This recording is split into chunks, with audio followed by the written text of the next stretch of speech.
Hola, hola, ¿qué tal están? Feliz mañana, bienvenidos a Veo Ocultas. Bueno, mañana para América, ya tarde para donde se encuentra Frederick en el viejo continente, exactamente en Tenerife. Bueno, solo voy a hacer acá un cambio. Permítanme. ¿Cómo está, don Frederick? Bienvenido a Veo Ocultas. Buenos días. Muy bien, buenos días allá, buenas tardes acá. Ok, ya estamos listos. Eh, Bueno, mire, solo nos quedan dos mandamientos por tocar, así que voy a aprovechar para compartir un video. Me alegró mucho cuando vi este video el día de ayer y quisiera compartirlo porque veo que ya hay información más coherente de personas que están sacando sobre estos datos, mm, aunque no parecen nada coherentes, sino que parece más fantasiosa, parece más Hollywood, parece más relatos ficticios, mitológicos, pero quiero compartirlo y hacer algunas acotaciones con el señor Goodman sobre este video. Así que permítanme, solo voy a quitar nada más esta pantalla. Ahora sí estamos listos. Ok. Bien, voy a ponerlo completo. El libro de Josué es el libro más sangriento que he leído jamás. A Josué yo lo denomino. El libro de Josué es el libro más sangriento que he leído jamás. A Josué yo lo denominaría. Antes de continuar, ¿se escucha, Frederick? Sí, Clarito, ¿verdad? Ok. sí. Vamos. Para no interrumpirlo, que vaya seguido. El libro de Josué es el libro más sangriento que he leído jamás. A Josué yo lo denominaría el sicario de Dios, porque ejerció esta función de exterminador contra la simiente de la serpiente, un rol necesario ya que de lo contrario, el Mesías Jesús no hubiera llegado a nacer. De hecho, Josué y Jesús se escriben igual en su raíz paleo-hebreo. Muchos creyentes no logran entender cómo fue posible que un Dios de amor pudiera ordenar el exterminio de tribus completas consideradas enemigos, pero lo cierto es que estas guerras bíblicas trataban sobre una lucha contra híbridos y descendientes de la simiente de la serpiente, criaturas del inframundo con tecnología anacrónica.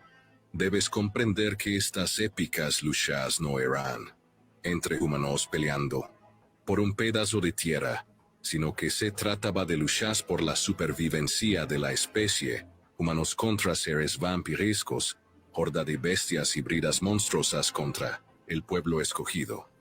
Josué, Caleb y el ejército de luz. Para mí leer Josué es muy revitalizante. Es más, disfruto tanto leyendo este libro que siempre repito. Es como soñar despierto y meterme en la piel de guerrero sobre un mundo olvidado de héroes y monstruos, con escenarios inexplorados, en tiempos donde la batalla no era por odio a los que están enfrente, sino por amor a los que tienes detrás. En la primera operación secreta de la historia, tanto Josué como Caleb consiguen infiltrarse en territorio enemigo, disfrazados de vendedores de uvas, arropados por un comando de 12 espías, quienes se encontraron con una grata sorpresa. Dice Número capítulo 13 así: la tierra por donde pasamos para reconocerla es tierra que traga a sus moradores, y todo el pueblo que vimos en medio de ella son hombres de grande estatura. También vimos allí gigantes, hijos de Anac, raza de los gigantes, y éramos nosotros, a nuestro parecer, como langostas, y así les parecíamos a ellos. Al unir el hilo conductor podrás descubrir con exactitud quiénes eran estos fieros enemigos de Josué, que desde luego no eran nada parecido a seres humanos comunes. Tierra que traga a sus moradores, es decir, caníbales y vampiros. También dice, son hombres de grande estatura, o sea, hibridación y manipulación genética. El texto menciona de manera literal esto. Vimos allí gigantes.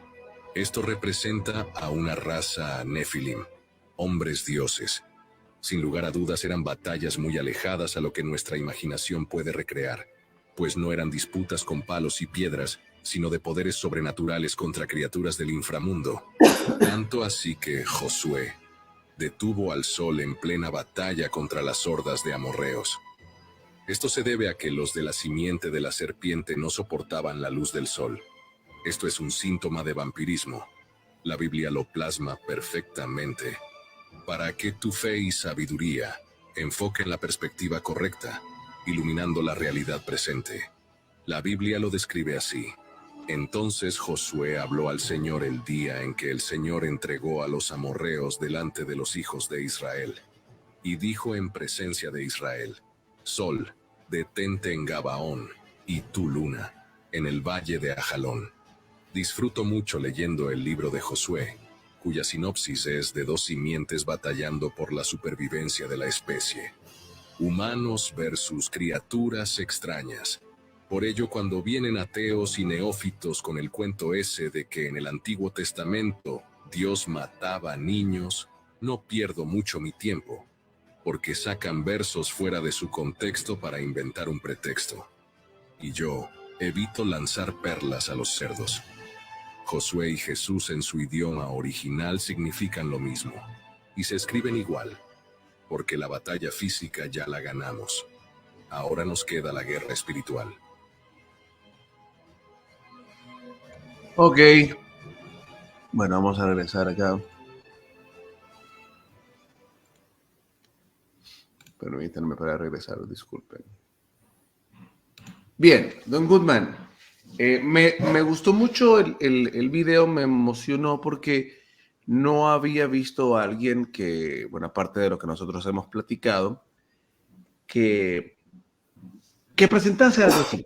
No puedo decir si literalmente cada palabra que dice fue o es así, pero me llama la atención porque vemos en muchas películas esta cuestión de hombres lobos, vampiros, en escenarios parecidos a estas épocas.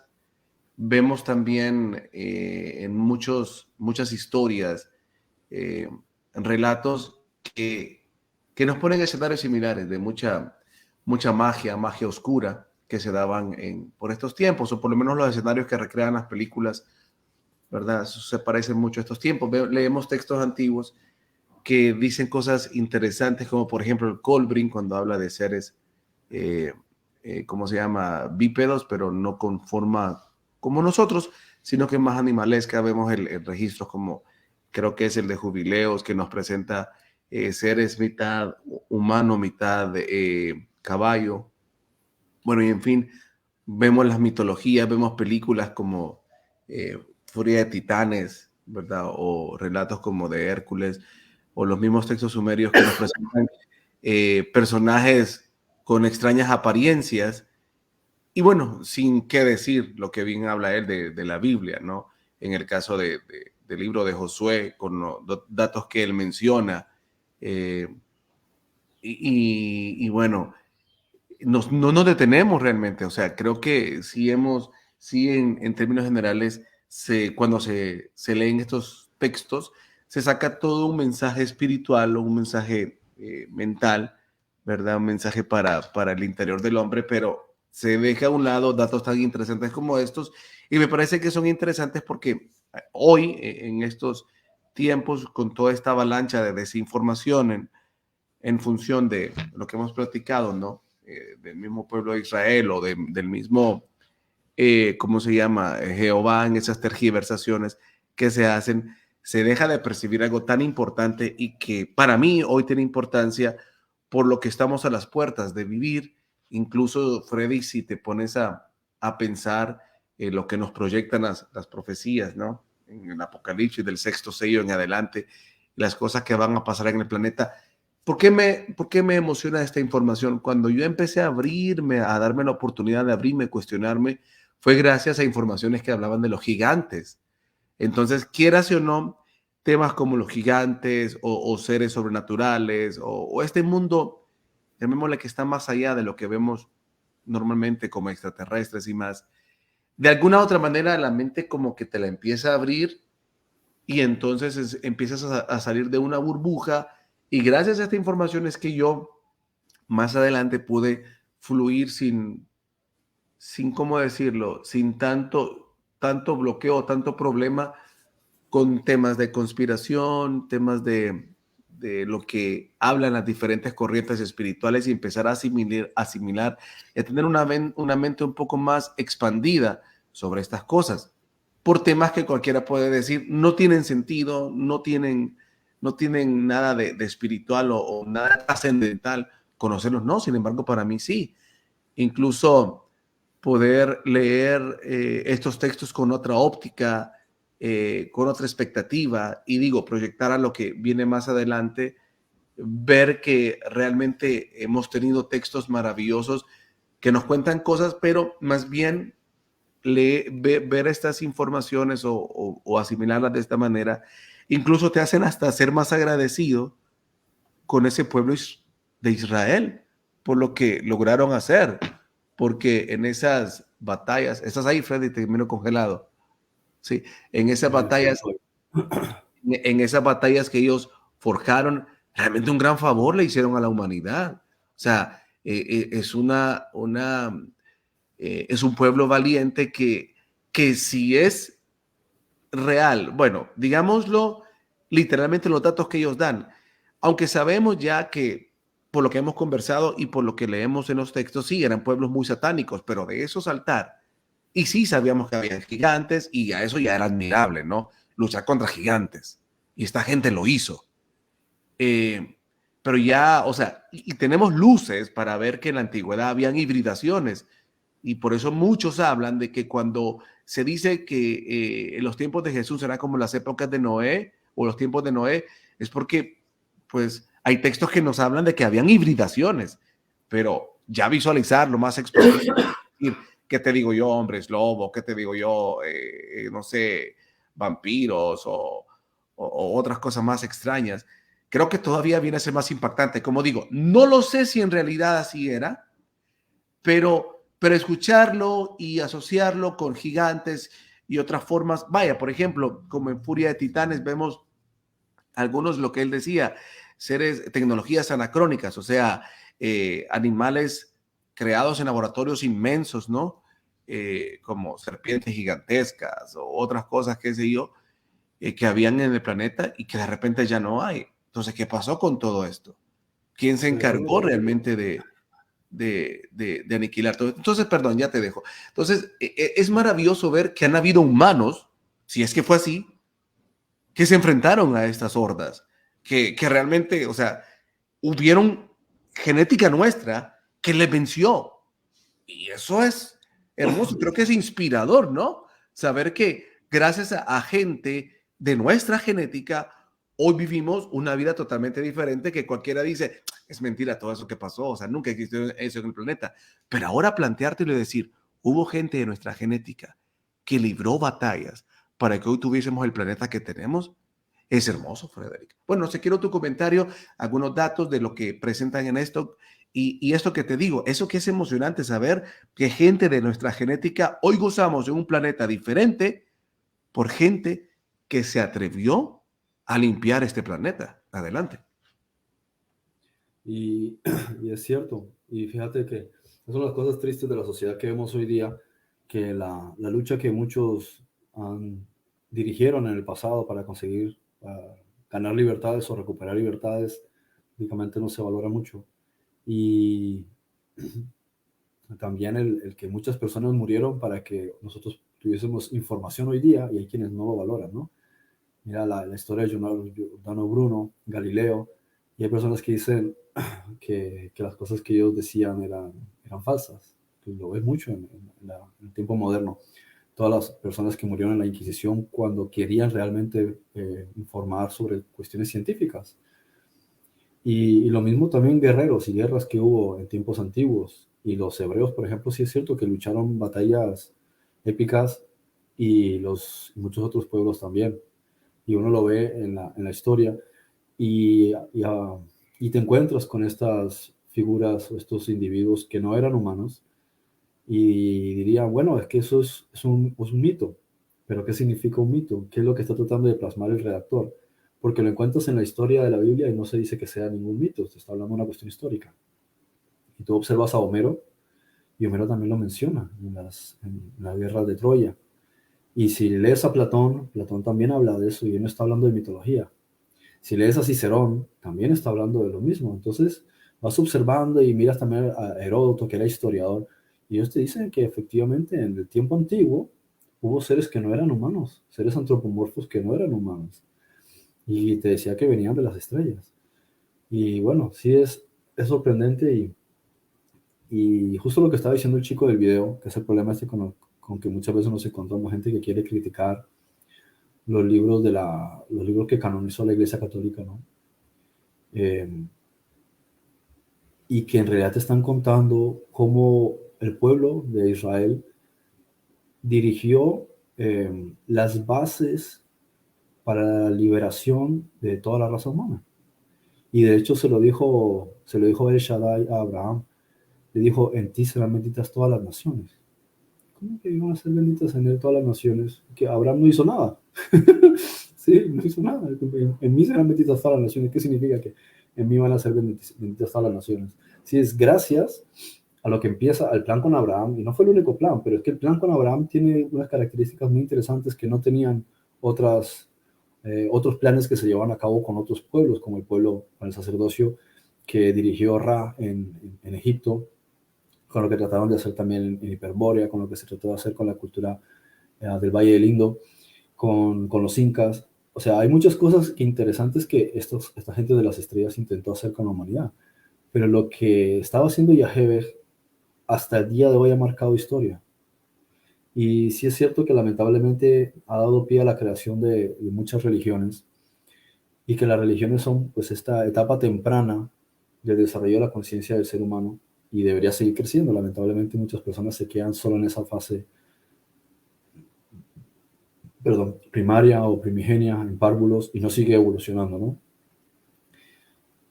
Pero ahí tenemos esto tan interesante, y también en Yacer lo encuentras, que te habla de seres híbridos que estaban morando en Canaán, y había muchos de esas criaturas, muchos de esos seres, y observamos que hace unos 3.500 años todavía había muchísimos de ellos. Es más, si miras todas las diferentes historias de los pueblos de la antigüedad, todos ellos te cuentan que en determinado momento tuvieron que enfrentarse contra los gigantes. Fue como una especie de guerra global, y lo encuentras en Illinois, ¿sí? En los indios Paiute, creo que se llamaba. Creo que se llamaban Paiute, no me acuerdo muy bien. Que se enfrentaban a los Citeca, que eran individuos de pelo rojo. Miras que hacían individuos de pelo rojo, ¿sí? En la América precolombina. Y decían que medían más de 2,5 metros de altura.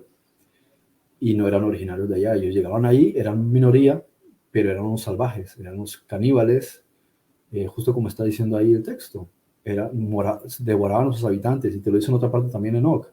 Esa gente se comían. O sea, primero se empezaron a comer a los humanos que vivían por ahí, y luego cuando no habían humanos, o sea, lo que empezaron a hacer es exigirle a los seres humanos un tributo de alimento. Pero ¿cómo alimentas a un tipo de 2,5 metros, de 3 metros de altura? Cuando no había alimentos para la propia gente, pues se lo están dando a ellos. Entonces ellos, como no había comida, empezaron a cazar a los seres humanos y a comérselos. Cuando no había seres humanos porque habían huido, empezaron a matarse entre ellos para comerse entre ellos. Estos caníbales. Y eso hacían estos Anakim, especialmente los Rephaim, que eran prácticamente demonios encarnados en cuerpos físicos. Y observa lo mismo en las culturas remotas, hasta los pueblos de los aborígenes de Australia. De hecho, hay museos en Australia donde tienes hachas que miden más de 2 metros de altura. Si solo la empuñadura, ¿sí? A ver si se ve, la empuñadura es así, no la puedes coger. ¿Sí? Es una empuñadura que solo puede portar una persona de más de 3 metros de altura. Cascos, como tenía el profesor Crespi, el doctor Crespi en Perú, muchas cosas que él guardó y que los indígenas le daban porque los cuidó mucho, lo querían mucho, y ellos le daban cosas que ellos sabían que habían estado guardadas, y él lo guardó en su colección y no tenía espacio ni dónde meterlo. Coronas que le dieron, que eran así de grandes. Una corona así solo puede caber en la cabeza de una persona supremamente grande. Una persona de más de 2,5 metros de altura, una corona tan grande. Y espadas, una espada que tú no puedes agarrar esa empuñadura. De hecho, yo vi algunas espadas similares en Escocia, en el museo, y te das cuenta de que no se puede. No puedes. O sea, el solo hecho de la empuñadura, tú agarras esa espada y se te dobla la mano. El peso debe pesar como 15 kilos. Es imposible blandir una espada así sin que se te encaje el hombro. si es que tiene la fuerza suficiente para levantar esa espada. Entonces, es evidente que existía esta gente increíblemente gigante y que no era que tenían ¿cómo se dice? Gigantismo, sino que era una raza, ¿sí? Era una cuestión que tenía que ver con su ADN, ellos eran así. Y se unieron los pueblos, lo encuentras en todas las historias del mundo, que la gente se unió y se enfrentó a los gigantes. Y una cuestión característica lo encuentras en la propia historia de Grecia, ¿sí? Lo que llaman Grecia. Y te relatan cómo los propios dioses, ¿sí? La estirpe de Zeus, necesitaban enfrentarse a los gigantes, necesitaban enfrentarse a los titanes y pidieron ayuda, ¿sí? Entonces se metieron los cíclopes y pidieron ayuda incluso a hijos de ellos, ofreciéndoles ciertos premios, y lucharon los hijos de ellos con humanas, lo que llamaban los héroes, contra los titanes, primero contra los gigantes y después contra los titanes, en 2 guerras que hubo, la gigantomaquia y la titanomaquia.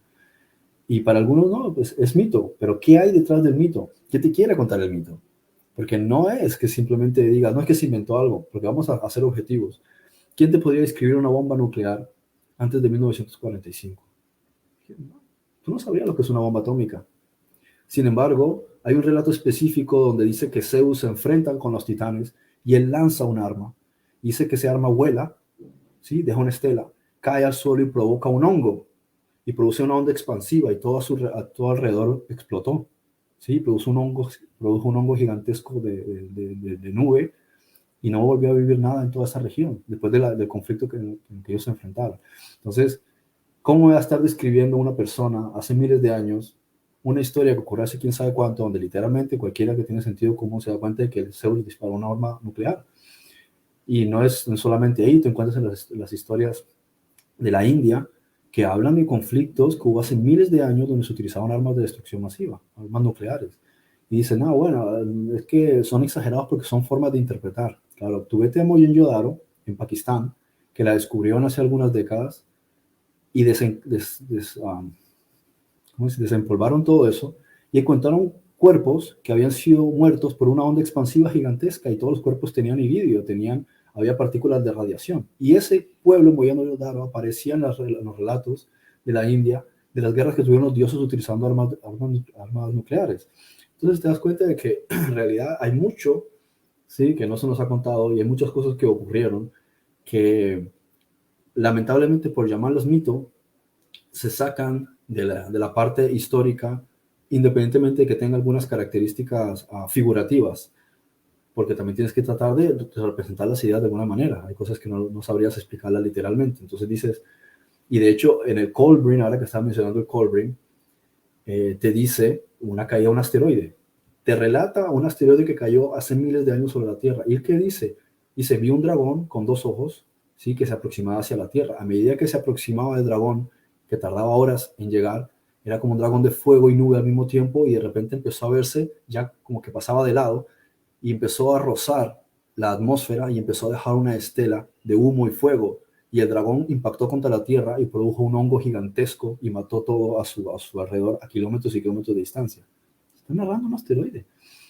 Pero claro, él está diciendo que es un dragón porque es como lo que él puede describir, porque uno dice asteroide, pero es que en esa época no existía esa palabra ni esos conceptos. A duras penas entenderían qué son esas cosas que se caen del cielo. Si fuera un terraplanista diría que era un pedacito de cielo que se desprendió. Así que es muy interesante todo esto de los relatos antiguos.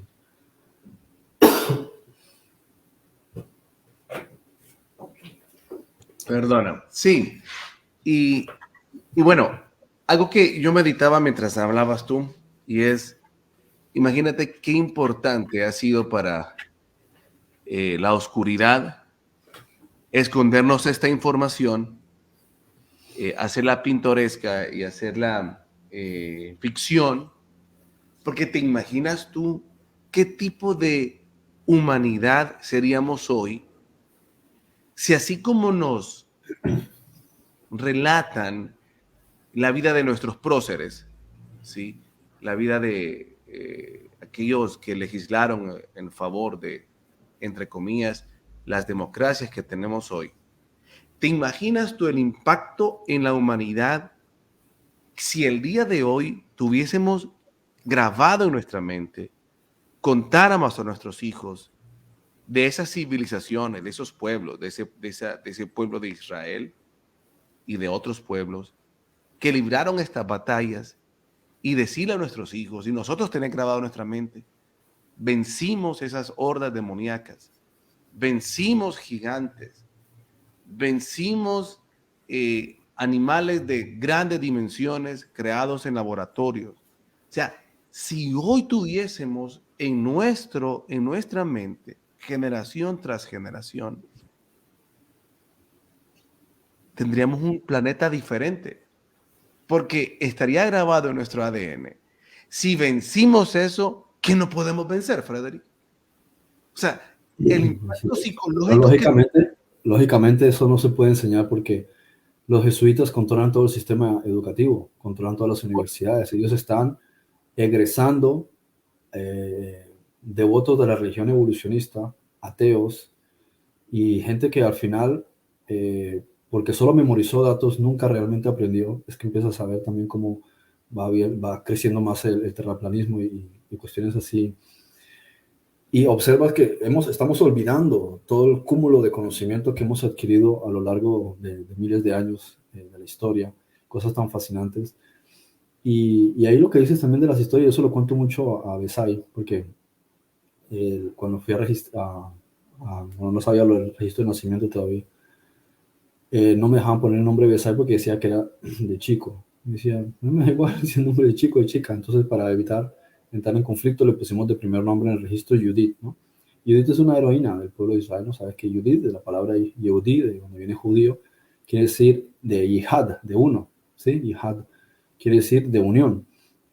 Y Judith es una heroína que aparece en la literatura hebrea, no está en el canon de la Biblia, pero ella fue una heroína y a ella le gusta escuchar esa historia porque le gusta el asunto de las chicas guerreras, tipo Juana de Arco, tipo, sí, mujeres guerreras. Y ahí está una historia interesante, ¿sí? Aparte de que también te deja mucho que pensar como una sola mujer, sin ejército, con su propio coraje y valor, le cortó la cabeza a Holofernes, sí, al general del ejército ¿A quién le cortó babilonio, la cabeza?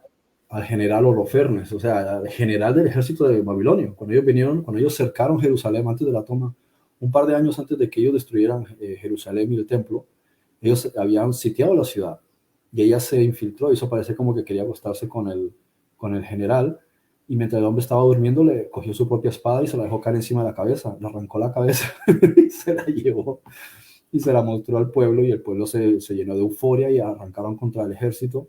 Y los babilonios, de repente, cuando se despiertan bien que los están atacando, que pensaban que tenían ventaja, van a llamar al general y se encuentra que el tipo no tiene cabeza. Así que son historias interesantes, pero fíjate, con cosas que a veces la gente no conoce, como la historia de los macabeos, que es una de las historias más fascinantes Sí, es y emocionantes que puedes leer. Es espectacular. De valentía te tremenda. cuenta cómo el tipo está luchando contra los griegos. Y claro, en esa época, los griegos, los helenos concretamente, los seleucidas, eran una fuerza imponente en el mundo. Es como decir hoy día el complejo militar industrial de los Estados Unidos. ¿Quién se enfrenta contra ellos? Contra el ejército de Rusia. Eso era lo que eran los seleucidas en ese entonces. Y los judíos les plantaron cara y les ganaron. Y tú ves esas historias, cómo te cuenta que bajan unos ángeles en caballo, con todo tachonado de oro, y empiezan a lanzar rayos láser. Sí, empiezan a lanzar rayos láser y empiezan a reventar a todos los enemigos. Entonces son cosas que realmente te sorprenden, ¿no?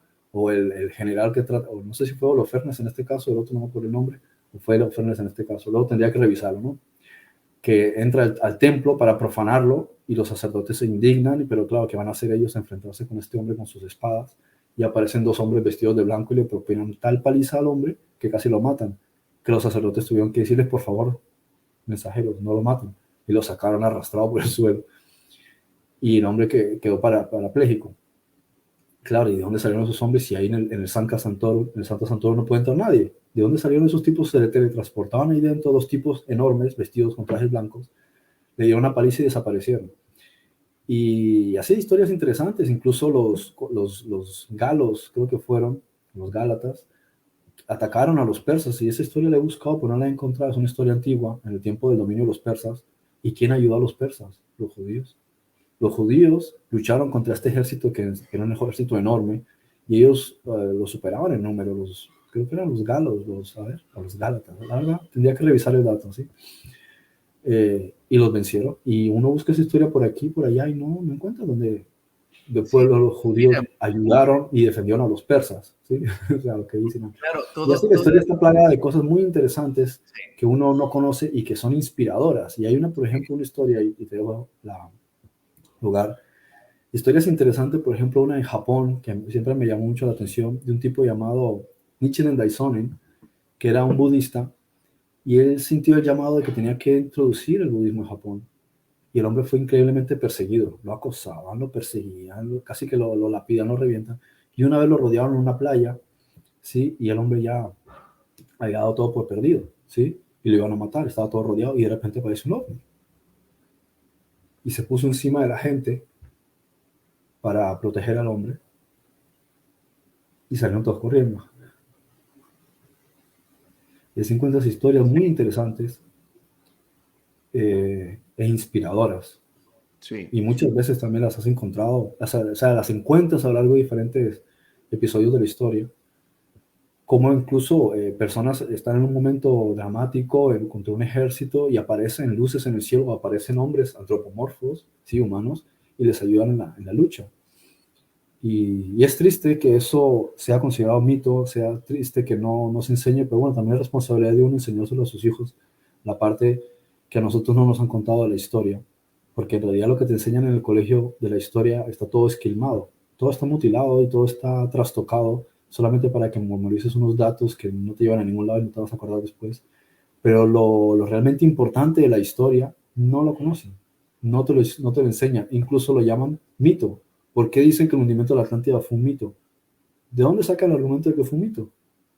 De ningún lado. ¿Por qué te dicen que es un mito? Porque ellos quieren introducir la creencia de que es un mito, porque Platón no dijo que era un mito.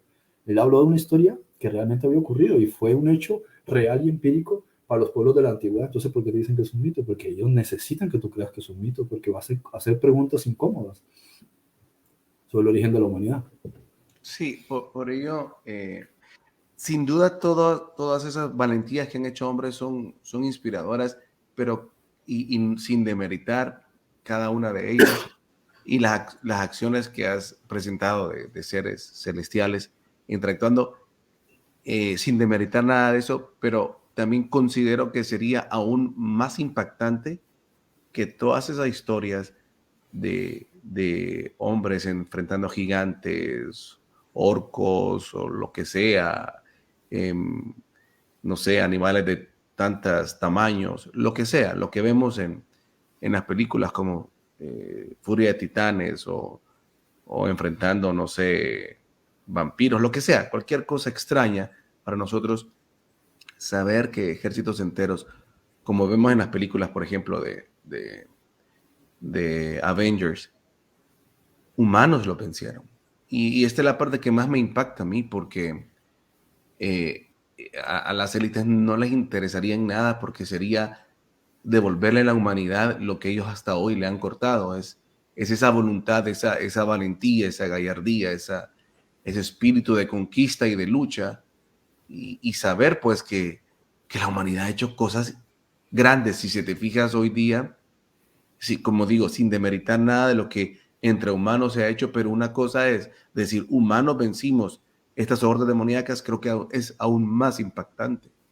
Es que es totalmente, eso impacta enorme en la mente de un niño, enorme en la mente de un adulto. Eso es increíblemente grande, porque es como no hay límite para el hombre. O sea, una cosa es que te lo digan, otra cosa es que otro te inspire, pero que realmente veas que hombres lo hicieron eso, no hay límite. O sea, tenemos algo tan poderoso por dentro que no hay límite. Entonces, para mí, realmente que estas historias o esto sea conocido por muchos es impactante. Aparte de lo que puede De arreglar y hecho, aparte de lo que... ¿Ah? el nombre de nuestra raza significa que no tiene límite, porque nuestra raza se llama Adam, y Adam es una palabra que viene de la definición antigua griega Adama, ¿sí? De Heradama y de Adamas, que significaba indestructible, que significaba, o sea, que todo lo puede, básicamente, ¿sí? De ahí Imagínate, viene sí. la palabra adamanto, y dime también al diamante, ¿sí? Invencible, indestructible, un ser que tiene, y de hecho lo dicen en textos antiguos, que de ahí originalmente también estaba relacionado el nombre del ser humano.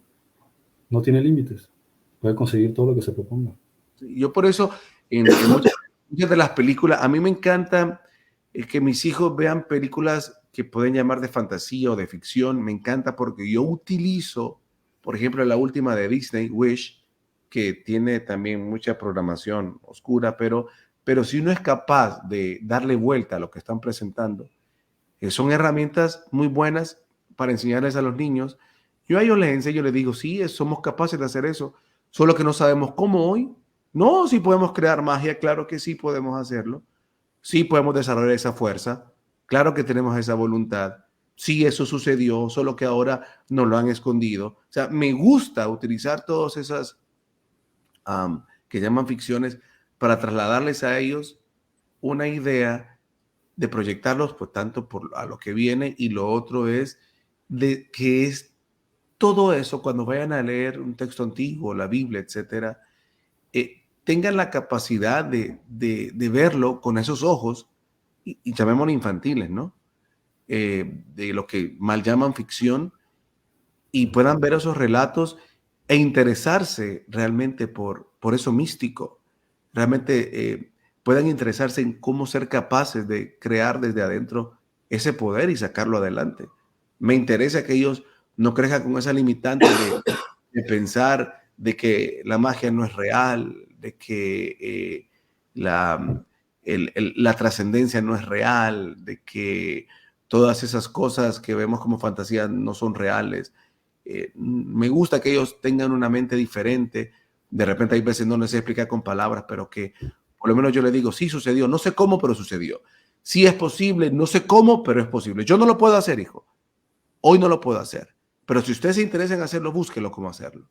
Yo no lo Si logré. me das 5 minutos, te lo hago. Así que me te lo hago.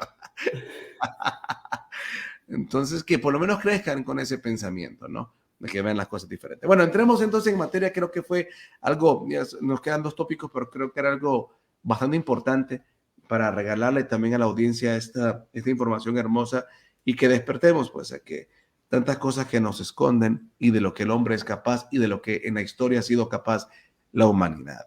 Es importante que podamos grabar esto en nuestros corazones y cuando leamos estos textos, leámoslo realmente con ojos fantasiosos, pero no de que es mentira, sino de admiración, de brillo, de wow, increíble, qué hermoso lo que hizo Josué, lo que hizo Caleb, wow, qué hermoso lo que hicieron los macabeos, qué increíble lo que hizo Moisés. ¿Se puede realmente eso de la vara? Y de verdad tenemos el poder de eso.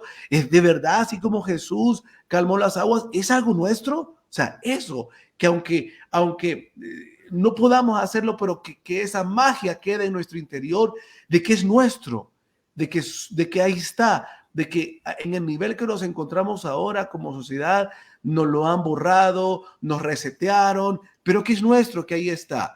Y que pues hoy no lo puedo hacer, pero que vamos para eso, que vamos para cosas grandes como humanidad, que realmente somos hijos del Creador, somos hijos de la fuente, del origen de todas las cosas, somos algo hermoso en esta creación, que tenemos poder para comunicarnos con las plantas, con los animales, con las moléculas, o sea, todo eso que podemos hablarle al cuerpo, que podemos hablarle a las plantas, que podemos tener comunión con ellas, con los árboles, que podemos tener comunión con los animales, que podemos conversar con ellos aunque no entendamos cómo, pero podemos comunicarnos. Todas esas cosas debemos de realmente abrazarlas y verlas con otros ojos para que dejemos de caminar como zombies, maltratando a los animales, maltratando a las plantas. No, que nos conectemos realmente con todo esto maravilloso, que somos uno con esa creación del Creador. Bueno, después de inspirar, vamos entonces de inmediato a continuar con este punto que es el falso testimonio, continuando con los últimos 2 mandamientos. Y crean que todo esto está conectado. Lo que hemos hablado está conectado con los mandamientos y ya lo hemos explicado por qué. Pero adelante, Frederick, quedémonos con este penúltimo mandamiento. Adelante. Observa que otro de los mandamientos que han sido explicados, o sea, que se dicen de forma incorrecta, es este, que dice no mentir. y en realidad no está diciendo nada de no mentir. Está diciéndote no sí, no presentar testimonio falso contra tu vecino, contra tu prójimo, ¿sí? Y me parece interesante que pongan ese mandamiento entre los 10, o sea, que sea prioritario. Porque tú dirías, ¿por qué me va a poner eso? No te está diciendo que no mientas, te está diciendo que no testifiques algo en contra de tu prójimo, que sea mentira. ¿Por qué? Porque es importante entender que la cultura hebrea da mucha importancia a la palabra de una persona. Eso lo estaba discutiendo con un youtuber, un soldado israelí, que tiene un canal muy bueno, que comparte información en directo. Y él decía algo con una discusión que tenía con un cristiano, y le decía que precisamente el testimonio que tenemos es lo que marca la historia, ¿sí? Lo que nos brinda un precedente. Y, y es importante haberle enseñado a las personas que consideres que tu palabra tiene que ser veraz. Hayamos otros mandamientos anteriores con cosas similares, diciéndole al ser humano, si vas a decir algo, dilo con honestidad, actúa con honestidad. Y lo mismo aquí. Muchas de las cosas que están relacionadas con temas de ley dependen del testimonio de alguien. Fulanito violó a alguien, entonces tienen que llamarlos para que testifiquen. Fulanito robó, entonces tienen que llamar a los testigos a ver quién robó, cuáles fueron los testigos, qué vieron o qué, o a testificar al que están acusando. Que alguien entró a unas tierras y que no eran suyas y yo que se pasó X o Y cosa, tiene que haber testigos. Busca el caso que sea un asesinato, entonces ¿dónde están los testigos? Lo primero que se hace es que se busca testigos. En consecuencia, la ley depende del testimonio de las personas, porque si no hay testimonio, tú no sabes lo que ha pasado. Ahora, si la gente se inventa cosas, al final no llegamos a ningún lado, porque hasta hace 200 años no tenías cámaras de video, no tenías grabadoras de sonido, no tenías fotografía, no tenías manera de testificar algo, salvo por el testimonio de la gente, ¿sí? Entonces, si dos personas se ponían de acuerdo para mentir sobre alguien, se podía generar un problema para la persona a quien estaban calumniando si era mentira. Porque el testimonio de 2 o 3 personas en adelante era válido, pero cuando se dice 2 dependía de muchos factores, ¿sí? Normalmente era 3, pero si eran personas de mucha buena reputación en la sociedad, se sabía que eran personas respetadas, sabias, que sería raro que mintiesen. Entonces dos personas diciendo algo se iba a tomar como algo verídico. Eso es delicado. Bien, y lo podemos ver también en el caso de la conspiración para asesinar a Yeshua, a Jesús, que se confabularon muchas personas dando testimonio que era falso. Bien, violando la ley.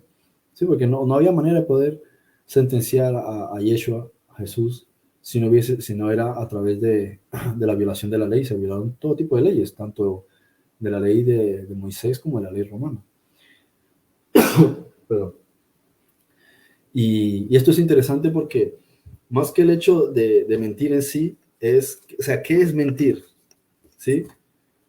Tú imagínate por un caso, ¿no? Tú estás teniendo relaciones con tu pareja y tu hijo de repente entra y dice, ¿qué estaban haciendo? Y tú le dices, no, estamos hablando. Estás mintiendo. La cuestión es, ¿qué es una mentira?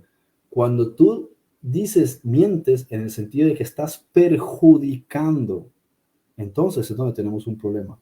Pero fíjate, si fuese por mentir, entonces a los niños les están mintiendo, contándole que sus regalos en el Día de los Reyes Magos se los están trayendo unos tipos mágicos. O que un señor, o que Odín, vestido de rojo, te va a dar un regalo y te va a meter en un calcetín porque bajó por una chimenea. Entonces es mentira. Entonces estarías cometiendo transgresión de la ley, ¿no? Es que son mentiras que carecen de relevancia porque el niño a medida que va creciendo se da cuenta que es lo que ellos llaman la magia de Navidad. Vale, muy bien. Pero no le da importancia, no se considera que lo han engañado, aunque algunos niños sabotean, ¿sí? Y dicen, les voy a contar la verdad, vuestros padres son los que ponen los regalos. Entonces, son cosas que no tienen una mayor envergadura, una mayor relevancia. Es cuando lo que tú estás diciendo implica un problema. implica deshonestidad, daño hacia otra persona. Ahí es donde empezamos a hablar de que la mentira sí es un problema. Pero vamos a encontrar aquí que la mentira está implicada dentro del tema del falso testimonio, está implicada dentro del tema de no usar a Yahweh. Porque hay una cosa interesante entre la cultura judía, por ejemplo, y es que si tú mientes en algún tema serio, no vuelven a confiar en ti. Es así de simple. No es como en algunos otros sitios que se lo tomarán de otra manera. Igual que si tú pides prestado, normalmente será raro que te den, ¿sí? Porque a los adolescentes, muchas familias tienen el hábito de crear una cuenta de ahorros y cuando ya es mayor de edad, le dan acceso a esa cuenta de ahorros, donde le han ido guardando. Entonces él no llega, perdón, a los 21, porque de los 18 a los 21 están en el ejército. Pero una vez sale de ahí, tiene un sustento, ¿sí? Tiene un fondo y puede invertir en algún negocio o se lo puede gastar viajando, pues ya verá. Pero hay un capital. Pero si tú, o sea, los que primero te pueden ayudar en algo serían tus familiares y tus amigos. Si tú les fallas deliberadamente, ten por seguro que ellos no vuelven a confiar en ti. Y eso es una de las cosas más horribles que te pueda pasar dentro de una comunidad, que todos ellos te den la espalda. No necesitan meterte a la cárcel, no necesitan ponerte una multa, como ocurre, sino sencillamente es el ostracismo. Es como ocurría muchas veces en la antigüedad, que no estaban metiendo todo el rato gente a la cárcel, porque meter a una persona a la cárcel es tener que estarlo alimentando, es tener que estarle dando, imagínate, hoy día el prisionero tiene mejor vida que el que está trabajando, porque tiene techo, agua, luz, tiene hasta internet en algunas prisiones, ¿sí? Y le ponen hasta gimnasio, le ponen zona deportiva, es decir, es un club, en algunos lugares, no en todos, ¿no? Vamos a hablar ahora de las prisiones de El Salvador o de por allá, pero en muchos lugares las prisiones son de lujo, entonces claro, muchos prefieren estar metidos en la cárcel porque afuera tienen que trabajar. Pero si te paras a pensar, hay que estar administrando una prisión, un montón de gente parásita, ¿no? Aunque en algunos casos los ponen a hacer oficios para la comunidad. Pero ¿qué hacían cuando una persona realmente cometía algo grave? Lo expatriaban, quedaba desterrado. Adiós. No vuelve, nadie más te vuelve a comprar nada, nadie más te acepta en su casa, nadie más se relaciona contigo. Y eso es aún más doloroso que, que cualquier otra multa o prisión o lo que sea. Bien, y te das cuenta de que cómo funciona esto en el comportamiento social. Lógicamente, hoy día no funcionaría porque todos los países tienen fronteras. Entonces, tú no puedes echar a alguien de una frontera porque se va para la otra y sería ilegal.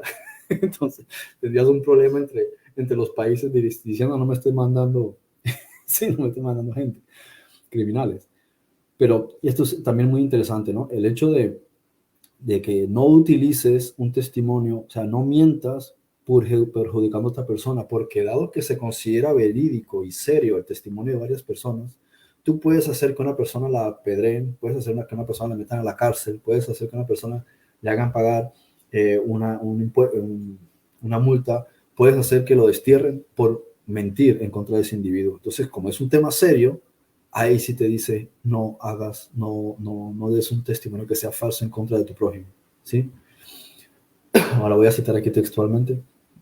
El mandamiento habla de no atestiguar algo que sea mentira contra tu semejante, tu cercano, tu prójimo, tu vecino, tu pareja. En hebreo es la misma cosa, ¿no?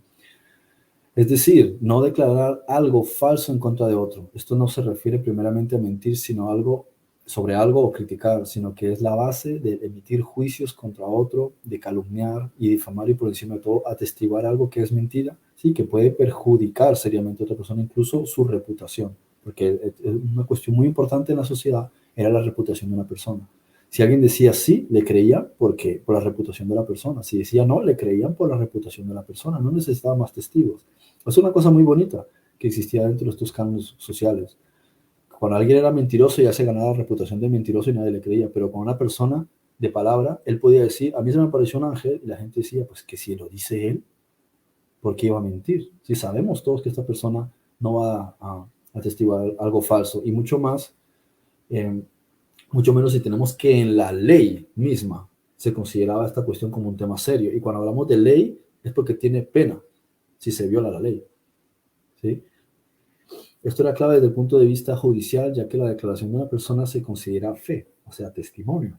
Cuando dice yo doy fe de esto, fe viene de fide, de fidelidad, de algo que es fidedigno, que es cierto, que es certero, en lo que se puede confiar. Eso es lo que realmente significa fe. Mentir en un juicio es perjurio y puede causar la condenación, o sea, la pena, la impugnación de alguien. Incluso a veces te dicen, va usted a hacer declarar, y si tú mientes y se demuestra que es mentira, es perjurio, y eres tú el que va a terminar perjudicado por haber cometido perjurio. O sea, hacer una declaración, porque fíjate que lo ves en las películas que dice, juro decir la verdad y nada más que la verdad, ¿sí? Tú estás dando lo que se llama una declaración jurada. Cuando dos o más daban presunto testimonio de algo, dicha cosa se consideraba verdadera, por lo que si alguien cometía conspiración, era perjurio, un grave delito que podía incluso llevar a la pena de muerte a alguien inocente. ¿Sí? No sé si quieres agregar algo. Sí. Con el ejemplo que ponías del niño, no recuerdo yo en qué versículo una vez leía, creo que era un Proverbios, que a causa de necio el justo pecará. Y es que en realidad hay que comprender que este es ¿cómo se llama? Un mandamiento con una línea bien delgada, bueno, igual como todos, ¿no? Porque realmente raya entre lo que tiene que ver con la sinceridad del interior, ¿verdad? Y la cuestión del ego, como tú bien dices, aquello que realmente se utilice para ¿cómo se llama? Para un beneficio egoísta, ¿no? O con el efecto o con la intención de agredir a alguien. Porque yo una vez le ponía un ejemplo a alguien, ¿verdad? Me decía una sobrina, tío, pero estás mintiendo. Sí, le digo, pero es que, vaya, por ejemplo, creo que era, no recuerdo qué era con una tarjeta de un estacionamiento. No recuerdo qué fue lo que pasó, que yo bueno, creo que fue que dejé el vehículo, y que esto es lo delicado, alguien puede decir, bueno, qué pícaro este. A veces el sistema es injusto. El sistema es injusto y el sistema está creado para fregarte. Entonces, muchas veces, vaya, por ejemplo, ya me acordé, cuando quieres hacer alguna transacción, más que todo en estos países, ¿no?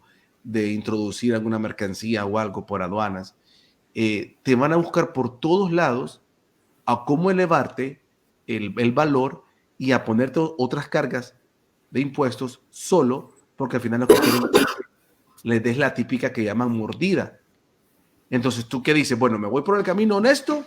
¿Me voy por el justo? ¿Qué hago? Porque si la ley dice esto, pero me están cargando más, me están poniendo cosas que no tienen, entonces, ¿qué?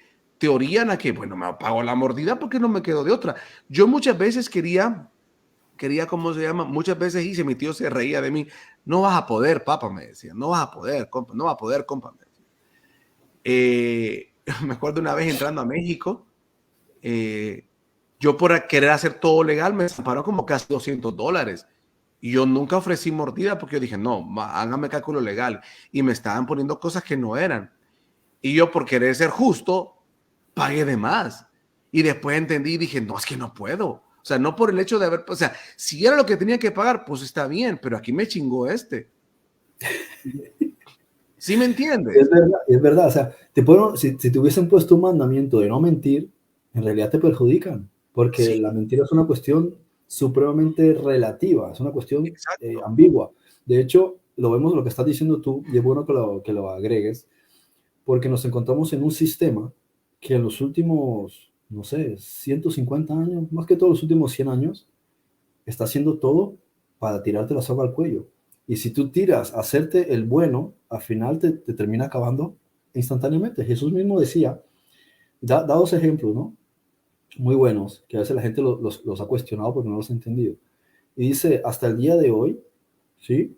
Los hijos de este mundo son mucho más sabios y sagaces en su trato con los semejantes que los hijos de la luz.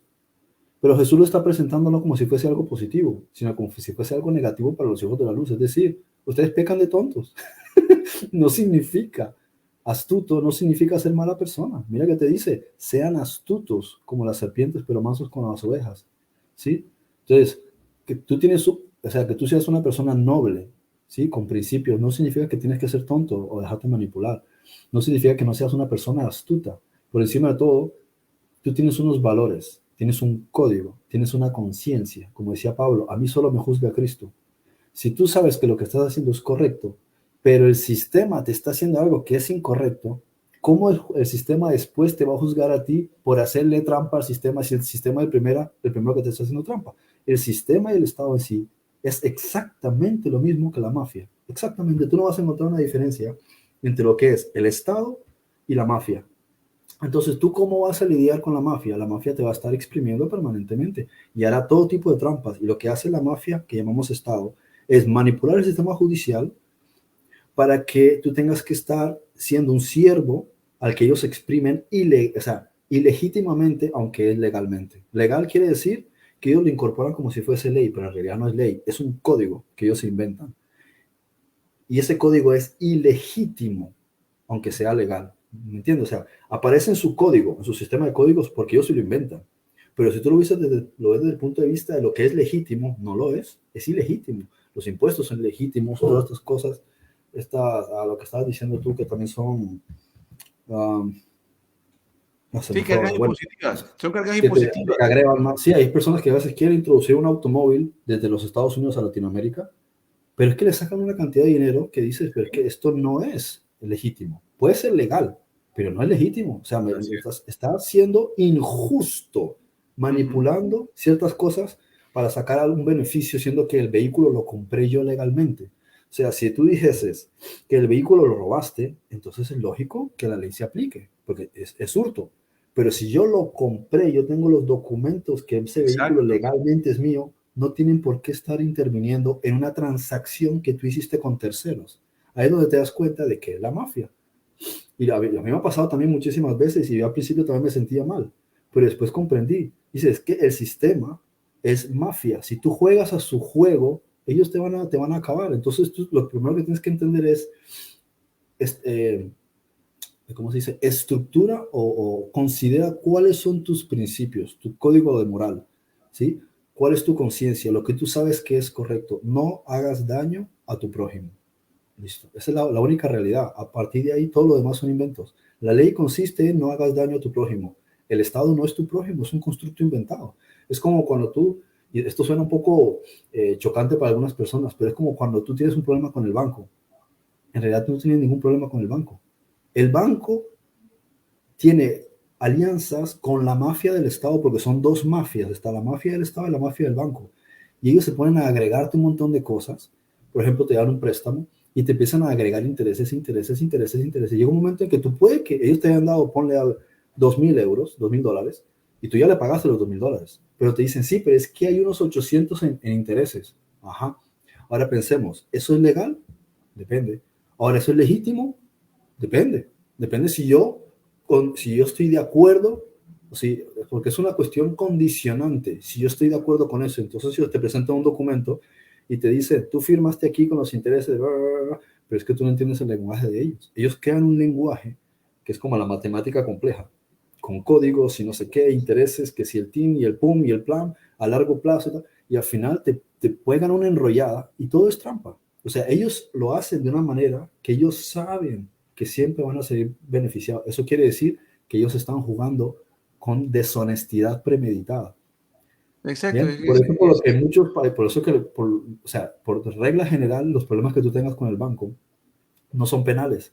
Sí, son problemas con el banco. Ellos te pueden escribir, paga y llamarte paga, pero no te pueden meter a la cárcel porque en realidad ellos son los primeros que para darte un billete, o digamos, bueno, en euros sí existen, ¿no? Billetes de 500, digamos dólares, ¿no? Para darte X billetes, te dan tantos dólares. Ellos no lo sacaron de su caja fuerte. Cuando tú pediste un préstamo, ellos lo primero que hacen es escribir, pedir el dinero al Banco Central, en el caso de Estados Unidos, el Banco de la Reserva Federal, en los otros sitios es un banco central. El Banco Central imprime el dinero de la nada y te lo da a ti. ¿Qué quiere decir? Que no te está prestando nada. Tú no le tienes que devolver nada porque él no te dio algo de valor. Él se lo inventó. ¿Me entiendes? O sea, es como si tú me dices, Frederick, préstame una pelota. Ok, yo cojo el balón y te lo presto. El balón existe. Entonces, luego estoy pendiente, bueno, Razi, ¿de cuándo me vas a devolver el balón? Otra cosa es que tú me digas, Frederick, préstame un balón y yo no tengo ningún balón, ¿sí? No lo tengo. Entonces, ¿qué hago? Pues cojo y me lo invento, ¿sí? Me lo invento y le digo, luego me lo tienes que dar. Pero lo que te estoy dando no es un balón. O sea, a donde quiero ir es que lo que ellos te dan no está sustentado por oro, no está sustentado por algo real. Es algo que es un pedazo de papel que ellos pintan. Pero si tú y claro, eso lo llaman crecimiento de masa monetaria.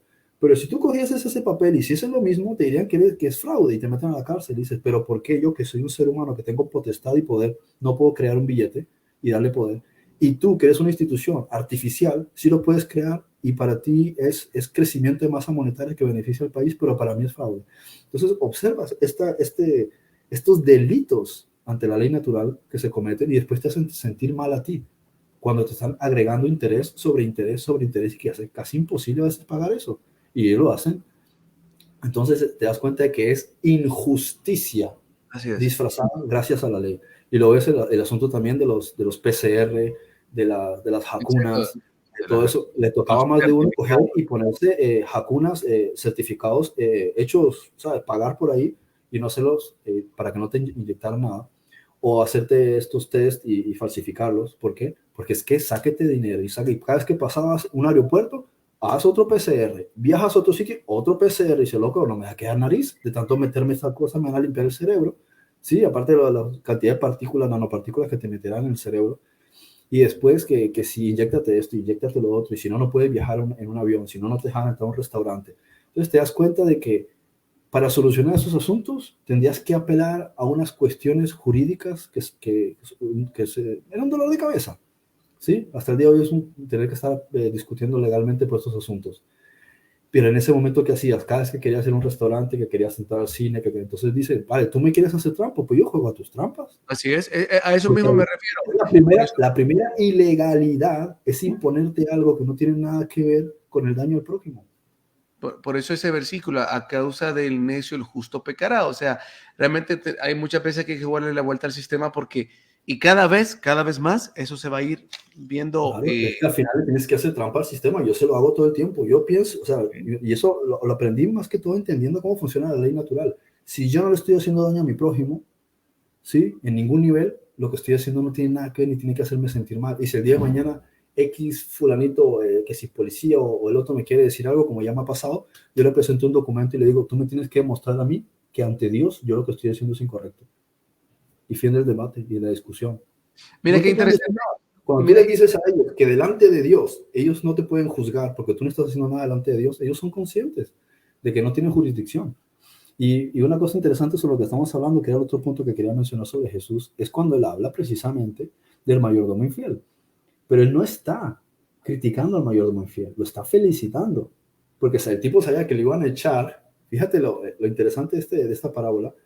Y él empieza a hacer negocios aparte. Es decir, tú me estás debiendo 200. Yo sé que puede que no me pagues esos 200 nunca. Pero hagamos una cosa. Vamos a cambiar aquí el asunto. Aquí dice que es 200. Que yo lo voy a borrar. Dame 50 y lo dejamos así. Muy bien. Por lo menos consiguió que de esos 200 que sabía que no le iba a pagar el deudor, por lo menos le pagó 50. Esto es astucia. Sí, así es. A veces también encuentras que puedes hacer negocios con alguien. Te dice, esto cuesta tanto. Mira, hagamos una cosa. Aquí tengo menos, pero lo tengo en efectivo. Y lo zanjamos de una vez. ¿Sí? Entonces te das cuenta de que si vamos a entrar dentro de un juego, porque todo lo que tiene que ver con el sistema y el dinero y demás es un juego, juguemos a esto. Pero yo soy consciente de que haga lo que haga, no estoy tratando de perjudicar a nadie, simplemente estoy jugando dentro de un juego, de un sistema que de por sí es corrupto. Si yo entro dentro de ese sistema, caigo en sus códigos hipócritas, ¿sí? Porque es lo que es hipocresía, falsedad, entonces ellos me van a comer. Entonces yo lo que tengo que hacer es jugar, y en realidad no te das cuenta que no estás violando ninguna ley, porque la ley No, lo que es lo que estás estamos haciendo hablando. es Tú, librándote. los 10 mandamientos no los estás violando, la ley de No, Dios, la ley natural no la estás violando, lo que estás es haciéndole trampa a los que te quieren venir a hacer no, trampa. Entonces tú no puedes librándote, vivir perdón, te estás librando de la manipulación. claro, Te está estás jugando a librando. sus reglas, Y para eso, ellos tienen sus reglas, pues tú tienes unas reglas más elevadas y se claro, acabó. yo no El puedo día de dejar mañana que te quieren molestar, tú les demuestras que tú estás bajo jurisdicción de Dios, simplemente tú me quieres venir a mí a timar, pues yo también juego contigo a timar. es que al final yo no puedo dejar que me manipule la oscuridad, como dice mi mamá, yo no dejo que el diablo chuco me manipule. Entonces, se trata realmente de ejercer tu derecho de libertad. ¿sí? Y no vas a dejar, entonces si ellos juegan así, pues entonces yo te hago la vuelta porque no me vas a manipular. Entonces de eso se trata y por eso es bien delicado porque es un mandamiento que cuando se entiende como es una línea delgada entre tu corazón, tu picardía y buscar realmente esos principios de que no te estén manipulando. Entonces sí tiende a ser muy complejo entenderlo como es porque una vez más está develando la intención de tu corazón, porque hay mucha gente que se puede agarrar de esto, vaya, por ejemplo, para un beneficio propio, ¿no? Como decir, no, es que a mí me robaron, entonces, ¿qué tiene que yo compre, vaya, alguien en la calle me vende un celular robado? No, a mí me lo robaron, entonces, ¿qué tiene? Yo lo compro barato porque a mí me robaron. No, una cosa es que a ti te hayan robado y otra cosa es que tú vayas a darle dinero a alguien que perjudicó a otra persona. Entonces, Claro, por eso hablamos de lo mismo, hablamos de participación en daño al prójimo, directa o indirecta. Y otro caso que me gusta mucho mencionar y que es interesante y deja mucho que pensar es el tema, por ejemplo, con la legalidad de la marihuana, ¿no? Por ejemplo, aquí en España, desde hace como 8 años, es legal el consumo, pero no puedes tener más de 3 gramos, ¿no? En el bolsillo. Y tú puedes tener hasta 3 plantas en tu casa y tú puedes fumar lo que te dé la gana en tu casa o en un club que se llaman coffee shops. Pero en la calle no. O sea, si es un mínimo te lo quitan y si es un máximo de X cantidad te multan y si es más cantidad entonces ya no es administrativo sino es penal. Entonces puede a lo mejor cárcel de no sé cuántos semanas, meses, lo que sea. Pero te das cuenta de cómo ellos dicen esto es la parte legal y uno se para a pensar, ¿cómo me vas a decir a mí que es legal o que no es legal si ahora lo legalizas y mañana lo prohíbes o antes era prohibido y ahora es legal? Entonces, esto es una contradicción porque si es ley no la puedes cambiar. Y por encima de todo, ¿cómo tú vas a poner una multa a una persona por algo que produjo la madre naturaleza? Eso es como si tú tuvieses una jurisdicción superior a la madre naturaleza. Entonces, el Estado es un constructo artificial. El ser humano depende de la creación, o sea, de Dios, ¿no? Que lo creó. Y nosotros le debemos todo nuestro cuerpo, nuestro alimento y nuestro sustento a la madre naturaleza. Si la madre naturaleza creó una planta, párate a pensar entonces. Y lo digo como una persona que no fuma, ¿no? Ni marihuana, ni cigarrillo, ni nada de esto. Pero analiza la ironía, ¿sí? Te multan, o sea, te quitan porque tú estás utilizando algo que es de la propia madre naturaleza cuando ¿quién te dio a ti permiso para poder hacer eso? Y observamos también todo lo que se viene viendo hace mucho tiempo, el tráfico, ¿no? Por ejemplo, marihuana, para no extendernos con otro tipo de cosas, ¿no? Que sí son digamos, serias, ¿no? Como cocaína, heroína, etc. Y hay personas que trafican con eso, ¿sí? Entonces te das cuenta una de las cosas que más le molesta al Estado es que tú no estás notificando nada de eso, que no tienes un contrato laboral a través del cual ellos controlan tu tiempo, controlan tu espacio, controlan tus horarios, tu entrada, tu salida, no controlan tu seguridad social, no controlan tus ingresos que supuestamente son para el día de mañana darte una pensión, ¿sí? No, o sea, no controlan nada sobre ti, no controlan tus cuentas bancarias porque todo lo estás haciendo como se dice en negro. Entonces la persona cultiva estas plantas, ¿sí? Luego va y las vende. Quiere decir que el producto íntegro de su producción, ¿sí? Yo tampoco hago eso, es decir, lo sé porque conozco a las personas, o sea, el gremio, digamos, pero yo nunca lo he hecho. Pero observo y lo analizo y me causa gracia, ¿sí? Porque estas personas están generando ingresos fuera del sistema con el amor a unas plantas y ese es su negocio. Pero dentro del sistema de ley, todo eso está mal visto. Todo eso es multa y por tal cantidad te pueden meter a la cárcel y piensas, ¿quién les dio a ellos autoridad para eso? El asunto es que ellos no quieren, por un lado, que tú tengas libertad financiera y segundo, que la industria farmacéutica no tenga control de esto, porque esto, independientemente de que se utilice para, yo qué sé, para fumar bueno, una adicción que tienen muchísimas personas, pero también tienes THC, también tienes otros derivados que son importantes para espasmos musculares, para dolores, etcétera, para muchos fines increíblemente buenos. De hecho, el aceite de cannabis, como el aceite de orégano, se ha descubierto que tiene unas propiedades increíbles, pero la industria farmacéutica no puede monopolizar esto todavía, porque la gente lo hace en negro. Entonces, te das cuenta de este tipo de juego de Tom y Jerry, de policía malo, policía bueno, de que yo te persigo y el malo y el bueno, cuando en realidad todo eso es una completa estupidez, porque es como si mañana me dijesen, está prohibido el perejil, ¿sí? y solo puedes tener 2 hojas de perejil en el bolsillo. ¿Sí? Y si tú cultivas perejil en tu casa, te vas para la cárcel. Sería básicamente lo mismo. Así es de irónico, que se ha demostrado que el cáñamo es mucho mejor que muchos tipos de madera, incluso para construcción, para textiles. En la antigüedad se hacían, creo que hasta calzados con cáñamo. Y así observas cómo existe esta mafia que quiere satanizar ciertas cosas porque les conviene. Entonces te dicen, si tú fumas cigarrillo, no te dicen nada, pero si fumas cannabis, entonces es malo. Dice, pero es que si vamos a comparar, el cigarrillo es mucho peor en tantos ámbitos. Ah, no, pero eso no hay ningún problema. Si tú te pones el cinturón de seguridad, tienes que ponerte el cinturón de seguridad porque si no, por tu bien, yo te multo. Entonces, ¿por qué no me multas si me fumo un cigarrillo? Si vas por la calle fumándote Marlboro, ¿por qué la policía no te multa por tu propio bien? Ahí te das cuenta de dónde está la hipocresía de lo que son los intereses creados corporativos, lo que son los intereses de sacar un beneficio económico, porque Marlboro pertenece a una empresa, esa empresa también le da al Estado dividendos, o sea, beneficios por impuestos, entonces le saca partido. Pero si tú produces marihuana y la vendes, el Estado no saca ningún beneficio, entonces por eso tienen que satanizarlo. Entonces, es el juego tan increíble de la hipocresía, ¿sí? Y de la manipulación, que al final lo único que busca es esclavizar al ser humano y sacarle dinero, porque eso es lo que se trata, ordeñar al ser humano. Eso es lo único que les interesa. A ellos no les importa si tú te dedicas a esto o aquello. Es decir, y eso pasa con el gobierno de Estados Unidos o de Japón, perdón, China. Quieres hacer X, Y, Z, haz lo que te dé la gana, pero a nosotros nos das nuestros impuestos de lo que tú vayas a producir. Es lo único que a ellos les importa, que tú seas una unidad productiva.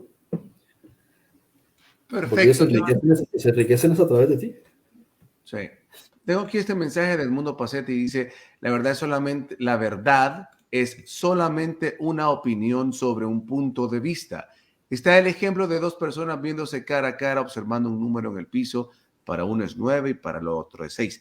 Sin duda, en el nivel de la relación entre humanos, sí, pero a nivel superior la verdad es una. A lo que me refiero, una cosa es la perspectiva humana sobre las cuestiones, la interpretación humana de las cosas, y otra cosa es el concepto de verdad como tal, que ya es otro tema. Claro. Cuando hablamos, por ejemplo, de la verdad que es el creador, la verdad de las cosas que él ha determinado, esos son verdad. Igual, mi amor, te amo.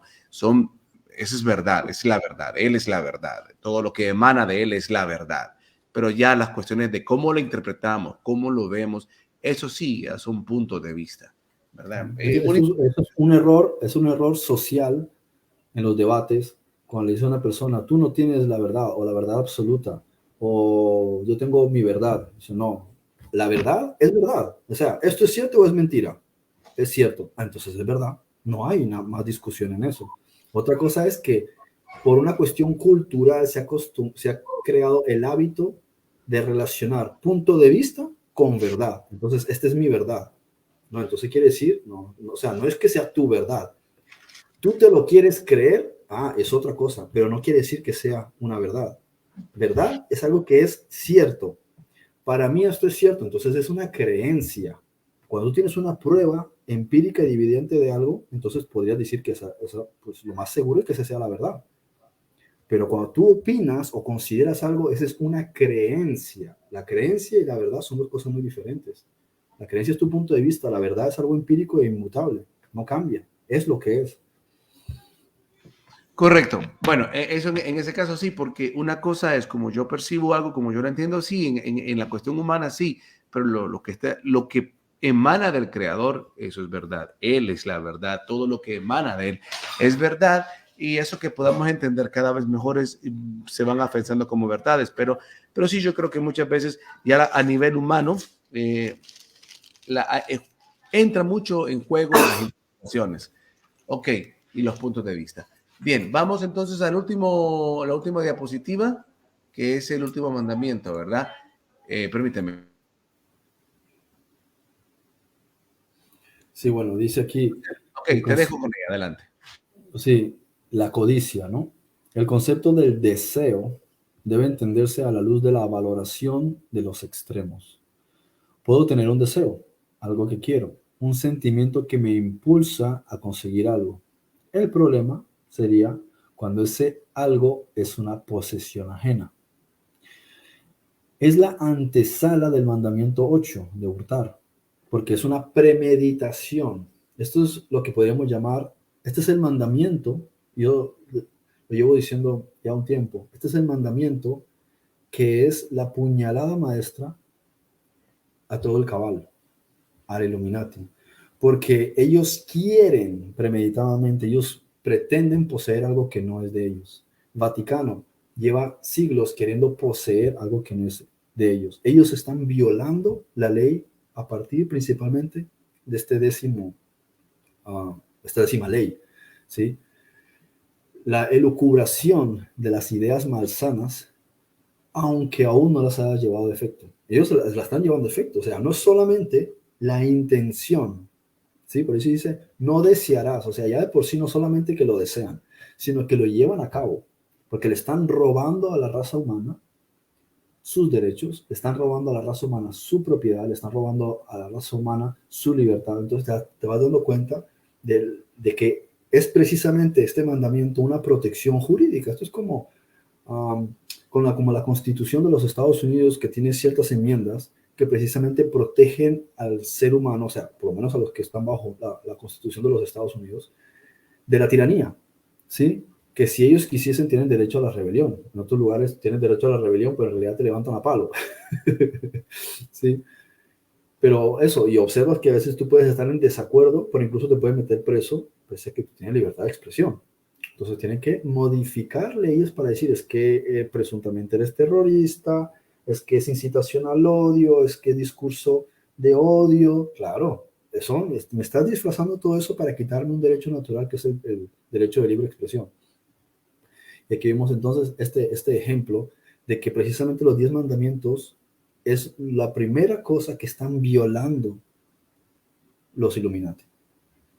Esto es precisamente lo que están haciendo. Si la gente se diese cuenta del valor que tienen los 10 mandamientos, de todas las cosas que hemos estado hablando en estas seis entrevistas, comprenderían que basta simplemente que se amparen de la ley de Dios, porque ahí es donde está la protección, y observa la ilegitimidad, que aparte se suma a todo el resto de aspectos que aparecen en los códigos de la Biblia, la ilegitimidad de la Iglesia Católica Romana del Vaticano, que es la institución que controla el mundo, la ilegitimidad de todo de todos los gobiernos, de la ilegitimidad de los impuestos, de sus sistemas judiciales, de sus imposiciones, de su monopolio, de la violencia, que es lo que ellos tienen, el control sobre las armas, porque si no fuese que tienen un control sobre las armas, la gente se defendería.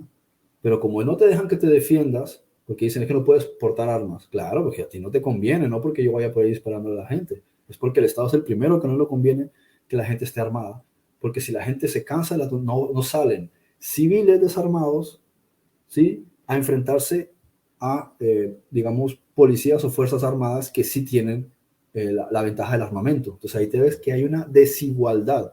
No puede haber una pugna entre dos si no estamos en igualdad de condiciones. Entonces el Estado lo que tiene es el monopolio de las armas y el monopolio del uso de la violencia, mientras los civiles están desarmados. Entonces ahí te das cuenta de todos estos juegos, ¿sí? Y a medida que uno más va entendiendo las leyes que Yahweh le dio a Moisés, te vas dando cuenta de lo que hay realmente detrás, de que nos está protegiendo y nos está protegiendo y nos está protegiendo por todos lados, y se está anticipando a todas las cosas oscuras que iban a irse levantando en el mundo, precisamente para quitarle al ser humano su libertad, para quitarle al ser humano sus derechos, para quitarle al ser humano su posesión, que son sus tierras, sus hijos, su familia, su capital, porque hasta el dinero te lo quieren quitar. Ahora que tú empiezas a coger tu dinero y lo conviertas en moneda digital, que pase al banco, te lo van a ir quitando. Dentro de poco tu dinero no va a ser tuyo, y lentamente te van quitando todo. Y por eso, porque están afanados porque el dinero sea digital, porque el momento que ya no sea físico, o sea, el momento que sea físico tú sigues manejándolo, pero con el digital ellos mañana dicen, no sé, se desapareció y ya está. O dicen, es que el Estado nos pasó por aquí un documento que dice que debes tanto, que tienes retenido. ¿Y a quién le discutes? ¿Qué haces? ¿Te pones a quejarte por fuera del banco? Ni caso te van a hacer. Y eso es lo que al final quieren. Es violación de los derechos de las personas y borrar, o sea, eliminar los derechos, ¿sí? Y tratar de que eso parezca que es legal, que es legítimo incluso. Dice aquí, se va a tu efecto, que no es que no te pueda gustar el automóvil o la esposa o la casa de tu vecino. Pues sí, sí, es bonito, es bonita. Es cuando lo codicias donde tu mente empieza ese proceso de pervertir, de dañarse. Porque tú puedes decir, me encanta la casa que tiene mi vecino, fantástico, lo felicito, qué bueno, yo también quiero una casa así. Voy a esforzarme por conseguir una casa así, o le voy a preguntar, ¿dónde venden una casa así? O sea, ¿con quién habló para conseguir una casa así? ¿O qué tips me puede dar para yo el día de mañana, quién sabe, de aquí a 5 o 10 años conseguir una casa igual? Eso no es codicia en ese sentido, ¿sí? Eso es que tienes un anhelo y tienes una admiración a lo que ha conseguido tu vecino. Otra cosa es que hoy tú dices, yo quiero quedarme con esa casa, ¿bien? Entonces ya tú empiezas a pensar y ahí es donde empieza la maquinación, la conspiración, porque vas a empezar a buscar la manera de que eso sea así, sea en tu mente o sea a efecto. Entonces este mandamiento no evoca la acción material, sino la intencionalidad, se va a la antesala de los acontecimientos.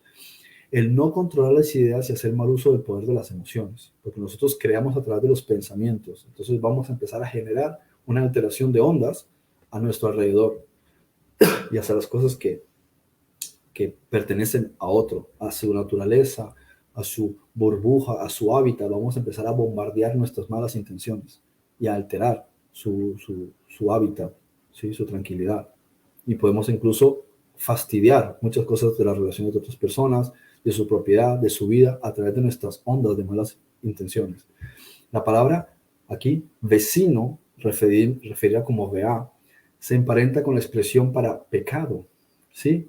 O la esposa del pecado, dice, que en la mística cabalística se refiere a Lilith, ¿sí? La demonesa de los instintos bajos, como la lujuria, ¿sí? La madre de los lujos excesivos. Lo que es de otro está fuera de ti, es decir, no es tu derecho. Tú tienes que moverte hacia lo que es tuyo, porque lo que es tuyo tiene que venir a ti tarde que temprano. Lo que no es tuyo es violación del derecho de otro. ¿Bien?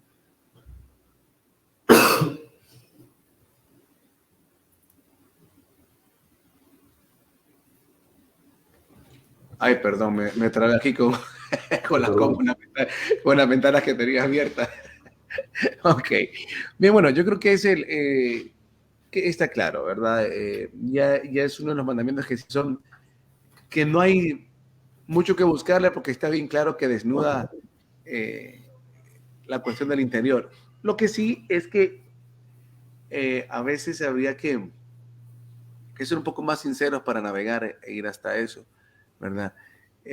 Y aquí donde, por eso decía que es uno de los más claros que evoca el interior, como en esta parte que dices, este mandamiento no evoca la acción material, sino la intencionalidad, el no controlar las ideas y hacer mal uso del poder de las emociones. Creo que esa es una definición clarísima que en realidad todos los mandamientos al final van a caer en esto, que es a la intencionalidad, solo Y, que sí.